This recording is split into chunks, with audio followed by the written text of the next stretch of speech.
Now, if you look here, it looks like I've got a buffet going on, the size of those kernels. All of it works. It smells so good. It smells like corn. You know, Italians love to eat these. These are designed to be used singly. There's these nuts that float, but carp love them too.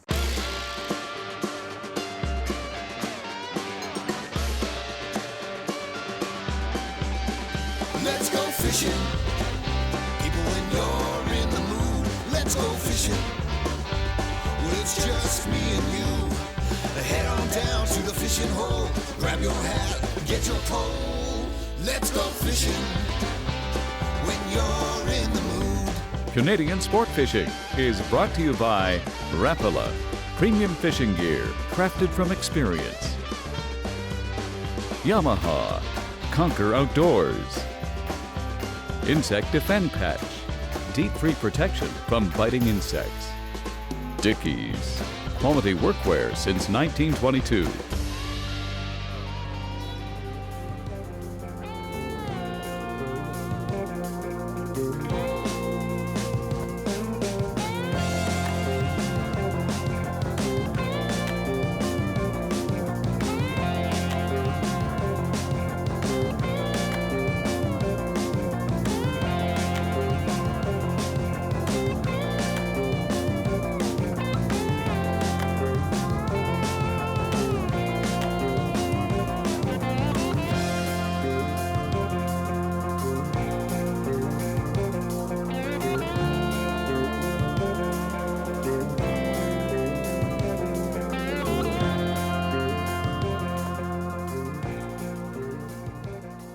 It's 7:30 on a lovely September morning.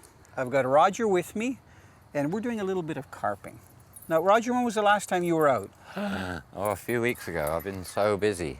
With your home renovating and your Home move and renovation, everything? oh yeah. Those carp are lucky. If you had been out, you would have been catching them. So what we're doing here is just fishing some traditional methods. And we're on the Welland River, and you can see that it looks carpish. We've got beautiful vegetation along the shore, lily pads. The depth in the middle is about 10, 12 feet. And this is a start. It's a smaller carp. But we had lots of nibbles. And I can see that little floater sticking out of his mouth. So Roger, I know you brought your big net. I did. I don't think we're gonna have any problem fitting him in there, okay? I think this one will And it's fit. a long handle. This one will fit fine. Look at this. This is perfect. It's a nice soft net. You know, when it comes to carp fishing, especially in Europe, they have so many specialized techniques. And one of the things that they do is really respect the carp. We're here in North America. We tend to be pretty rough with carp. A lot of people consider them as garbage fish. But you know what? They're such a great game fish. I think they're very beautiful. I got a feeling that some can get some pretty old age. They do. When you get into large carp, you know, 30, 40, Yeah. even bigger than that. Yeah. So this guy's hooked perfectly. Okay, so this is a start. Oh, I love that sunshine Yeah. on him. Beautiful. We beautiful. got a little bit of algae on his face. So this guy's small. But I was saying earlier about, you know, some of the techniques. Like this net, for example, is a European carp net. And you can see even though the fish is laying here, he's not under too much stress. The net is very soft and he isn't flopping around in, you know, dirt and rocks and stuff. Roger, I'm going to get you to do the release because you did such a Okay. good net job. Okay, no problem. We actually have a nice hard bank here. Yes, it is a nice So- bank. And it's a hard bottom. You can see the rocks. Now we'll have to do a little bit of finagling here. Yeah, that's okay. There we go. There Yeah. we go. There's no problem them negotiating in shallow water. A lot of times they'll come right in here to feed. I've been coming out a few days because I've been baiting. That's where you take things like cattle corn and some ground bait that we'll be telling you about later on, mix it together, and then you literally throw it out like chum because the carp love carbohydrates. So you can see here, there's lots of vegetation. They actually like to feed on the roots of the vegetation and then also other organisms that are in the water, like invertebrates, sometimes crayfish. They will eat small fish or dead fish, but really not that common. So let me tell you the rig that I've been using here because it's a little bit different than what we did last year with Roger when we were fishing the Hamilton Pier. So because this water isn't moving very much, even though we're fishing a river, we've been chumming in one area. And then Roger, for example, has a catapult device that you'll see later that he actually throws the chum out. I use a slingshot, which is very common. So what I've got here is a sinker that slides up and down the line, and I've got a couple of beads and a swivel. So this sinker is really a feeder. So this thing that looks like a cage, I'm actually going to take some of the ground bait that I have, and I'll actually do that right now. I've got some right here in this bag. and it's been prepared. So what I'm going to do, I'm doing it over the bag because I don't want to waste any of it or spill it. But you can see that this mixture that I've made is quite dense. It's almost like putty. So here, I'll lift it up so you can see a little closer. So what I'm doing is just squeezing it, and you get the idea, right? This cage mechanism or feeder is holding that corn. Oh, he just had a fish jump right where Roger cast, which is kind of nice. So there's my feeder. You can see it sliding up and down the line.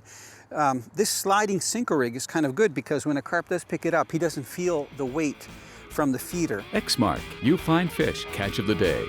Darcy, Tony calling. All right, I'm looking at your picture, and I need you to think back to the day that you caught this nice walleye. Looks like it was cold, but you had a lot of fun. Yeah. Think about how you caught it, what it was all about, anything fun and funny that happened, and go. It was early in the morning on November 4th. I got up in the morning and I decided to go out. So because I only had a little bit of time, we decided to troll a weed line, and we were using Lindy spinners and soft plastic gulp imitation worms. It was just after the sun came out, and this girl came out and decided to play. So we took a couple of pictures and put her back, and a few weeks later, I decided to upload the picture on the You Find Fish app that I downloaded from the App Store. Closed captioning is brought to you by Arctic Armor. Warm, dry, alive. Arctic Armor makes two types of suits. Their standard suit, which is really designed for extreme conditions and cold weather, and also a light version, which is what I'm wearing here. The light version has 1/3 less Insultech material. It's got one layer of it, and the Insultech material in all their suits is actually perforated just right so that it allows moisture to go through, so it doesn't trap moisture between the suit and your body, where you can start getting cold, especially when the cold weather moves in. Now you can see that this suit has a really nice zipper in the armpits. They call them pit zips. And those pit zips are to be opened when you start getting warm, or if you're doing a lot of activity, so that the suit can ventilate. Now you can see that the jacket has really nice pockets, and so does the bibs. And you're probably wondering, does the light suit float? Yes, it does. Just like the standard suit, it's very buoyant. So if you fall in the water, it works like a PFD.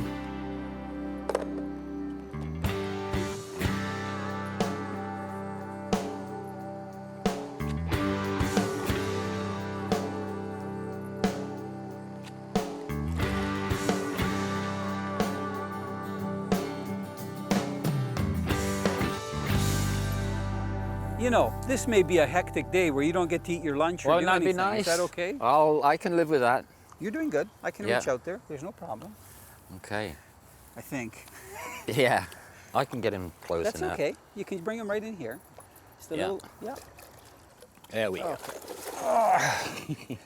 It's the leverage. Right, let's see if I can do a better job. Yeah, bring this him time. right up to the Yeah. floater. Ooh, okay. There we go. He's in there. Beautiful. As they say, it's in the bag. It's a nice fish. Yeah, Probably yeah. about 5 or 6 pounds. Yeah.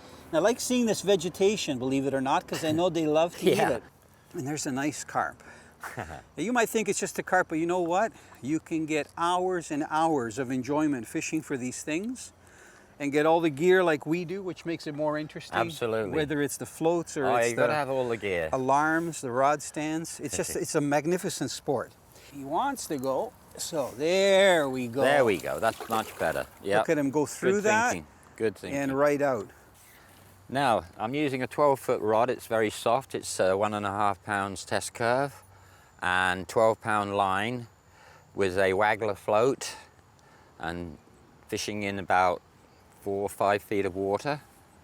Now you've got it set up as a slip bobber, right? Yes, as a Okay, slip so float. maybe we'll take them through here. So here's Yeah. your rig. Yeah. You have now. Why do you have the piece of plastic there?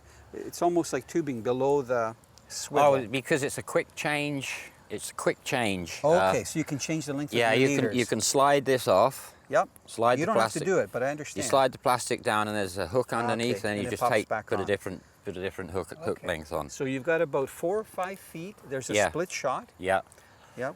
And then you've got the waggler float right here. right there. Yes. And then yeah. you have the bobber stop just up a little bit. Yes, it's a silicon stop. You know, the nice thing about this kind of fishing is you can relax. You notice I've got my little chair that I use for ice fishing. Yes.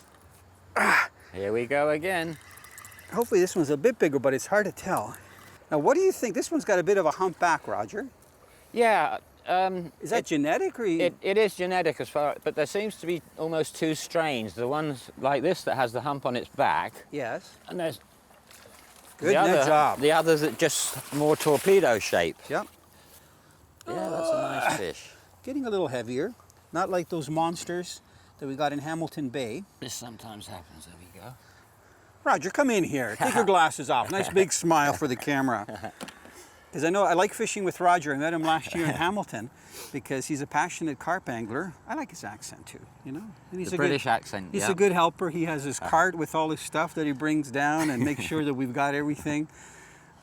So it's really nice. So this is fun. I'm glad you could make it out today. Yeah, I'm glad I came. Thank you. Okay, Thanks we're for going to the get him back in the invitation. net and we're going to get him in the water. He's asking to be released, so we're going to do that, Roger. Yeah, you got it right last time. Yeah. You know, again, when I travel, especially to India and the Middle East and Asia, carp is one of the most popular fish on the menu, Oh, yeah. Roger. Oh, they're I know. they I eat know them. to carp fishermen, you know, they don't like that idea because they like them released and they like them caught. There he goes. There he goes. He went in no time. And look, I got my floater here. Let me get it back out of the water here.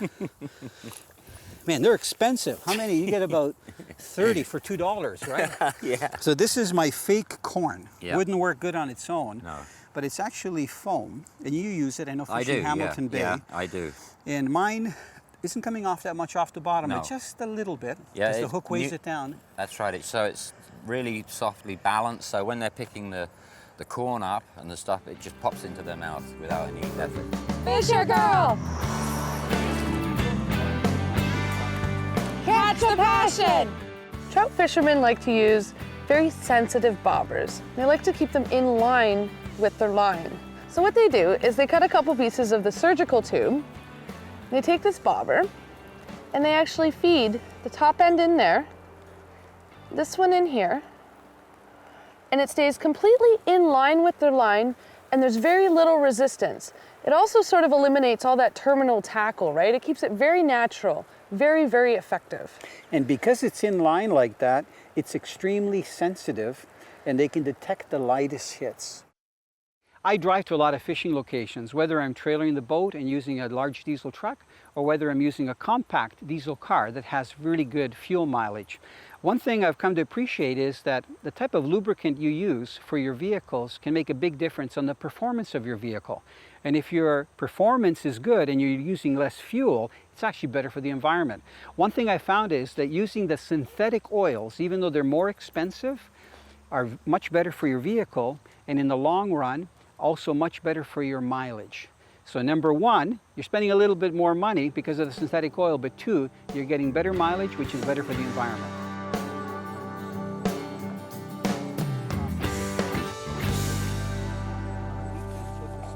Roger, this is hard work. Haha. Yeah. Would you like another coffee? Can I get you anything? A little fruit tray? Hard work, but nice work. This is awesome. Like, Yeah. who wouldn't enjoy this? Yeah.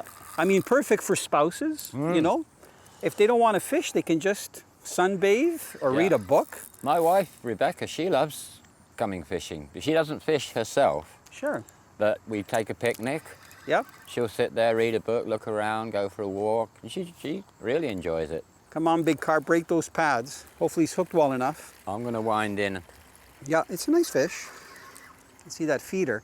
So the long rod helps to keep the angle of the line direct to the fish as opposed to going around these rocks. And unfortunately, especially in southern Ontario, you got zebra mussels on a lot of the rocks. Have you ever lost fish in the bay? Oh, yeah. Because of the zebra mussels? Oh, definitely. Yeah, you get cut off quite a bit with zebra mussels. Some areas are quite bad, Yep. but of course they're always good areas for carp. Yeah, of course. Yeah, this is a nice fish. Yeah, it's not like the monsters, but No, the but Lake it's a good Ontario ones. fish. But I mean, I'll catch these all day long, Oh, even the yeah. smaller guys. They're beautiful. Look at these pretty fish. That's a nice one, yeah. Come on.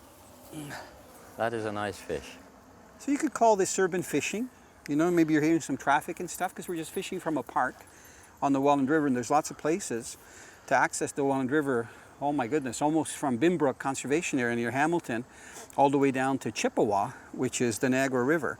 So we're just fishing one section of the river, and these carp are throughout, along with other species of fish, panfish and so on. But these are such great sport, and you can see why using the bait that has scent works so well, because of these barbels that I keep telling people. They're organs that they actually use to sense the taste of what they're going to eat. And they also have sensory organs on the outside of their body. So just another nice look. Beautiful fish. And I'm going to try just launching it gently. Yeah. Gently here. Yeah. Okay, wants to go. That's There it. he goes. These are the rigs that we've been using to do the hair rigs when you actually pierce the corn, and even that little floater that you put on your line. And I usually make my own hair rigs, but you can see the Carp Zoom also has the pre-made rigs that come in different sizes, and they're also on the braided line. So these are ready to go. There's the hair rig at the bottom then, you know. So really, if you want to get started in carp fishing, you don't need a lot. You should have a long rod. So whether you get a carp rod or just use a long steelhead rod, depending on how much, you know, heavy line you put on there, or how big a carp you're planning on fishing. And then you literally go to the store and get some of this terminal tackle, some of the baits. The one thing that I didn't mention, we're using these strike indicators. They're not very expensive, so this is what they look like. These take a D-size battery, and you can see mine is rigged up at the front of my stand there. They're very easy to use. They have an on-off switch at the bottom that you just keep holding until it comes on. When you're done fishing at the end of the day, you hold the button down, it turns off. They are so sensitive. Let me show you. You're probably going, how sensitive are they, Italo? Look, here's the line. My rod is down, but the line goes through there. As soon as anything pulls on it or touches it, that alarm goes off, and you can set it for different levels. And it's ideal because if you're not watching the line all the time, you can hear it, just like that fish. And sometimes you just get a whack. It goes off once. Sometimes within the bigger fish, like the last one, it'll hit it and it'll just keep going off like a smoke alarm. So it's pretty exciting. Then you run over, all you do is pick up the rod, literally crank the handle, so you go into your regular drag and hold on and then lift your rod up, and you've got the fish on. So you don't have to set the hook hard. The fish is running, so it's going to set the hook anyway. But I'll tell you what, if you haven't tried carp fishing, it's so much fun, especially if you find a nice spot like this, beautiful scenery where your dog can run around. Mulligan. Are you having fun? Sure are. Okay, let me get re-rigged here.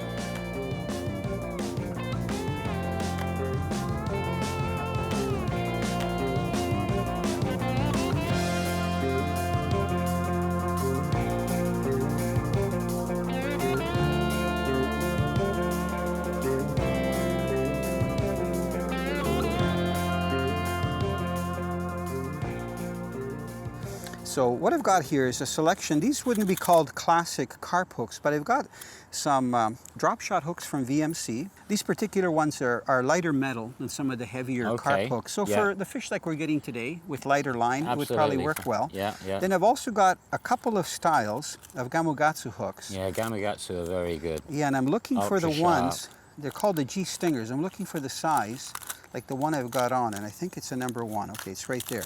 So these things come in different sizes. Okay. And what's interesting about them is they're snelled on. I'm going to pull one out. So these are designed. To be stinger hooks where you add them to like a treble hook or another hook. And you can see they look very much like a carp hook. They are, They're very heavy. Yeah. So what I've done, the only modification I've done is take my braid and I made my hair rig on the bottom. Okay. So there's the one without the hair rig. Yeah, And there's the one with the hair rig just tied onto the bottom. Tied onto the bottom, yeah. And then I use a loop to loop to connect it to the leader that comes off the swivel. You know, over the last 30 years, I've probably spent as much time driving as I have fishing from a boat. And one thing I've come to appreciate is that fuel, whether it's diesel or gasoline, does not mix with water. You can have all kinds of problems. K100, with its unique bio-based chemistry, virtually eliminates all free water that's in the fuel, rendering it burnable as a fuel. So if you have a vehicle, you're trailering boats, a boat, any kind of accessory vehicle that takes fuel, even a lawnmower, I would really encourage you to use K100. That way you'll ensure you won't have any problems with your fuel. They're gorgeous. And you know what? They're all over the Great Lakes, Southern Ontario, and you can fish for them. I even have friends, Ryan Edinburgh fishes for them in the middle of winter in some of the rivers close to Kitchener, Ontario. I know some people fish for them where there's warm water outflows that go into the Great Lakes in the wintertime. But all summer long, right from when the ice is out, you can shore fish for them, and right up until it gets really cold, they're just such great sport, and they get big. And they're just fun to catch. The whole idea of rigging up for them, chumming, using the right baits, waiting for them to pick up, and then once you get one on, you know, to hook them and not lose them. It was funny because when I checked this area out, the first carp I had on, I don't know how big it was, but it snapped my rod. So you can see these guys aren't breaking rods. So a lot of times you get into some fish surprise, like you get a 30-pound carp on, you've got a real workout. So he's slowly coming in here. I'm going to keep that rule of that line long so I can push him in. Try to get him in the net here. So I'm almost laying the net flat, and I'm trying to guide him in. This is going to be interesting. Come on. I got to drop the net for a sec. I want to get him close to where the floater is on the net. Oh, he just slipped out. See if I can get him in here again. Come on, right up there. See if that time it will do it. Because I also have algae and stuff in there. You can see that hair rig is almost intact with that floater on there. And I've got all the algae on there. Yeah, I'm guessing he's in the low teens. He's a good sized fish. Very clean, healthy. Calm down. He's got lots of energy. We've been gentle with him. You could probably pull that out by your fingers, but you know what? Mulligan, what do you think? Good sized carp? Not gorgeous? And I'm just going to launch him very gently into the water. You're going to see him take off. I'm going to go right down here. And actually, I won't launch him. I'll just put him in gently. And I mean, it's amazing how shallow they go. So I'm going to try to just extend him out a little bit. Watch him go. There's no problem negotiating through the shallow stuff. Look at submarine. Canadian sport fishing is brought to you by Suffix, the world's most hardcore fishing line. Yamaha, conquer outdoors. Insect Defend Patch, deep-free protection from biting insects. Dickies, quality workwear since 1922. I'm going to show another way of putting a boilie on to a hook without using a hair rig. This gives you some options of where the boilie will be sitting on the hook. Take a boilie, using the end of the bander, you scratch around a groove. Scratch a groove all the way around the center of the boilie and put the silicone band onto the hook. Then take the boilie, take the band expander, put the boilie onto the band expander and tease the silicone onto the groove, into the groove of the boilie. Take the bander off, and there it is.